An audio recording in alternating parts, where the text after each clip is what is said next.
World War I had a significant impact on Black workers in the U.S. and Caribbean. The war created a global crisis which led to economic, social, and political changes that greatly affected the lives of people in these regions. One of the significant impacts of World War I was the increased radicalization of Black workers in these regions. In this lecture, we will explore the various factors that contributed to this. To understand the impact of World War I and the radicalization of Black workers, we need to look at the role of Bolshevik revolution in Russia. The Bolshevik Revolution, which took place in 1917, was a turning point in world history.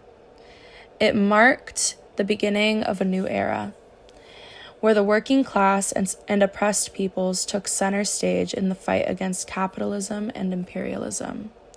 The Bolshevik Revolution had a profound impact on Black workers in the U.S. and Caribbean, who saw it as a symbol of hope and inspiration. In 1919, the Jamaican dock workers were facing many challenges and difficulties in their working conditions. The majority of these workers were of African descent and were living in poverty. They were working in the Kingston Harbor area, which was one of the busiest ports in the region. The dock workers were facing several issues such as low wages, long working hours, and dangerous working conditions. The workers saw the Bolshevik Revolution in Russia as an example of how workers could overthrow capitalism and create a socialist society. They were inspired by the revolutionary ideas of Lenin and Trotsky, and they saw themselves as part of a global struggle against capitalism and imperialism. The workers continued to organize in protests, and their actions played a significant role in the broader labor movement in the Caribbean and the Americas. At some point in 1919, news of these protests and uprisings were published in Harlem's most radical newspapers, which made way for many ideas regarding what was possible for Black workers in America. Another factor that contributed to the radicalization of Black workers during this period was the role of the U.S. capitalist bosses in the war effort. The U.S. entered World War I in 1917 and played a significant role in the Allied victory. The war provided an opportunity for U.S. capitalists to expand their markets and increase their profits. However, this came at a great cost to working-class people, particularly Black workers. Black workers in the U.S. were subjected to discrimination and exploitation by their capitalist bosses during the war. Many were forced to work in dangerous and unhealthy conditions with little or no pay. The war also provided an opportunity for U.S. capitalists to increase their control over the labor force. The government passed laws that restricted the rights of workers to strike and organize, making it easier for the capitalists to exploit their workers. In Chapter 14 of A People's History of the United States, Zinn highlights the ways in which the government has used war to create a sense of unity among Americans, even when that unity was based on false pretenses or racist ideology. He cites numerous examples, including the Mexican-American War, the Spanish-American War, World War I, and the Vietnam War. Zinn also argues that war has been used to justify the suppression of civil liberties and the expansion of government power. He notes that during World War I, the government passed the Espionage Act and the Sedition Act, which criminalized dissent and led to the imprisonment of thousands of people.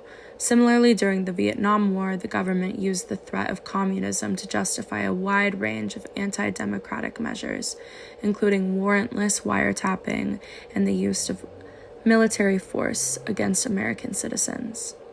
Overall, Zinn's chapter argues that war is not a necessary evil, but rather a tool used by the government to further its own interests at the expense of the people. He encourages readers to remain vigilant against the dangers of war and to resist the efforts of the government to use war to consolidate power and suppress dissent. More specifically, the impact of the war on Black workers in the U.S. and Caribbean led to increased radicalization. Black workers saw that they were being exploited and oppressed by the capitalist system, and they began to organize and mobilize to fight back. The Bolshevik Revolution provided a blueprint for how to organize and mobilize workers and oppressed peoples, and Black workers in the U.S. and Caribbean began to adopt these tactics. As touched on in Chapter 1 of Red International and Black Caribbean by Margaret Stevens, the ABB, which was founded in 1919, became one of the most important Black radical organizations in the United States. The ABB sought to unite Black people around the world in a struggle against imperialism and racism, and it played an important role in promoting communism among Black Americans.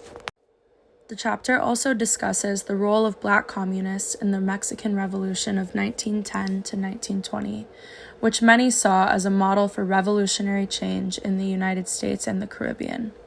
Black Americans and West Indians fought in the Revolutionary Army of Pancho Villa and the other revolutionary groups, and many of them later returned to the United States and the Caribbean to promote communism and revolutionary change. In conclusion, World War I had a significant impact on the radicalization of Black workers in the U.S. and Caribbean. The war provided an opportunity for U.S. capitalist bosses to increase their control over the labor force, which led to increased exploitation and oppression of Black workers.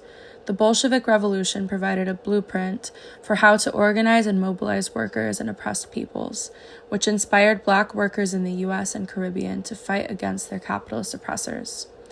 The impact of the war on Black workers in the U.S. and Caribbean led to increased radicalization, which ultimately paved the way for the civil rights movement.